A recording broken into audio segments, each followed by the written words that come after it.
What's going on, everybody? Tom here with Keto Lifestyle, and today is week number 3, or weigh-in number 2 of my Keto Summer Shredding series.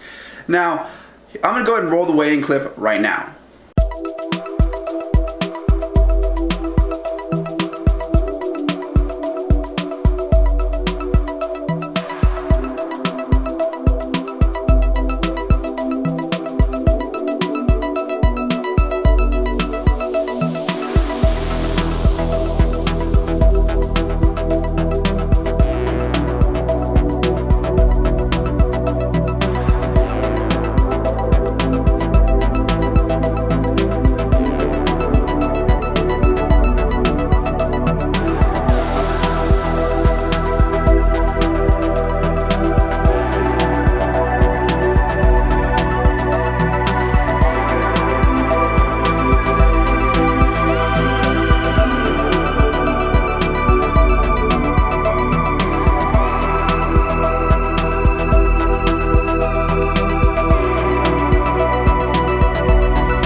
So as you can see, we didn't quite hit the 218 that I was aiming for, but today is only Saturday. I'm actually going to go ahead and show you again on my phone. I got a new phone, guys. It's pretty cool. This is the Galaxy S9 Plus. Anyway, as you can see, today is only Saturday, and I did the last weigh-in on Monday. So why am I doing this? Well, tomorrow's Easter, and I'm going over to my parents' house tonight, and I'm going to be there till tomorrow evening.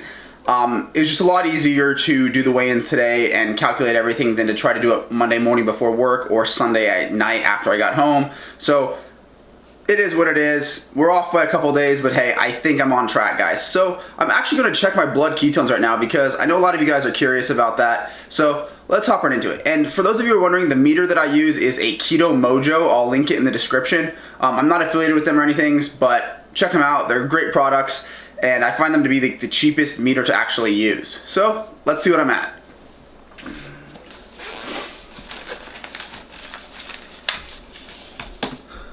I may as well just walk you guys through this while I'm doing it. So there's a little code reader that comes with this thing, but once you've installed it once, you don't have to do it again. But then you just kind of stick a strip into the Keto Mojo. It'll turn on, and it'll print the little character number that came on the strip, if it'll focus on that. I can't see if you... So my character, or my coding number was 759. Anyway, time to stab myself. So we are going into the side of my finger, give it a little second, and just kind of then give it a little squeeze. Now I am running on pretty much medium puncture pressure, if it'll focus on that. Don't be the guy who punctures himself all the way. I have done that and it frickin' hurts. Just leave it as low as you possibly can. So anyway, let's see what I'm at.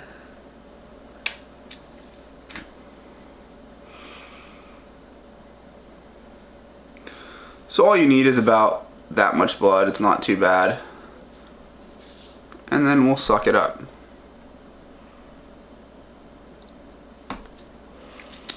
And then the countdown.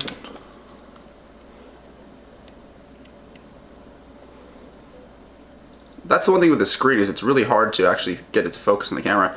Anyway, it looks like we are at 1.8 millimole, which for me, that's pretty good. That's where I average. I'm usually in that 1.5 to 2 range, and it's only 11 a.m. and I just woke up about 2 hours ago. So your ketones are going to be lower in the morning because when you wake up, your body pretty much dumps a whole bunch of cortisol to help kind of get you up and moving in the morning, especially if you woke up from an alarm clock or something like that. It can be an excessive amount of cortisol. Well, cortisol actually lowers your blood ketone level. So that's why I tell everybody, don't measure yourself first thing in the morning. Don't measure yourself after you work out or after you eat. You kind of want to be in this semi-fasted state away from any large events in your life like meals or sleeping.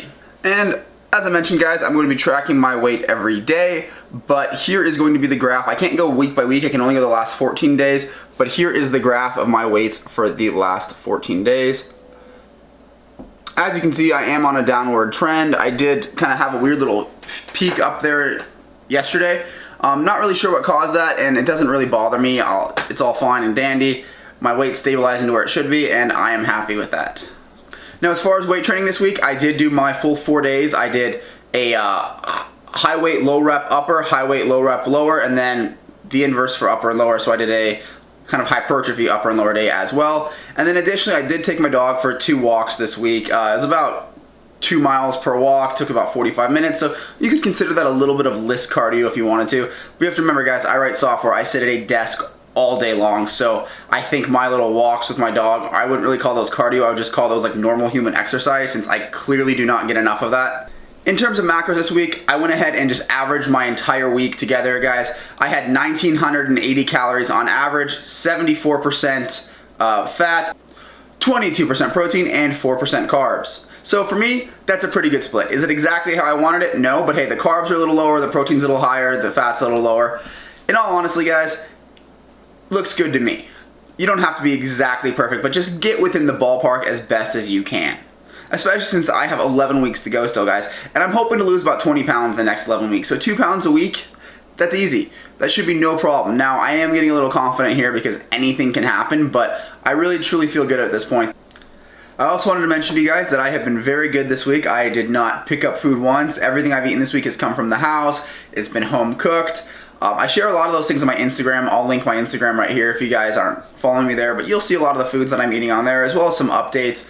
But overall, I think this cut is going really, really well, and I'm excited to see the results here in the next 11 weeks. So I know that this is getting a little bit long for an update, but there's just 2 more things that I wanted to mention to you guys. Number 1, I know last week I promised you guys that we would get Olivia on here. That's my girlfriend. Just that way the women out there kind of have someone to relate to and can ask, you know, questions related to that to her.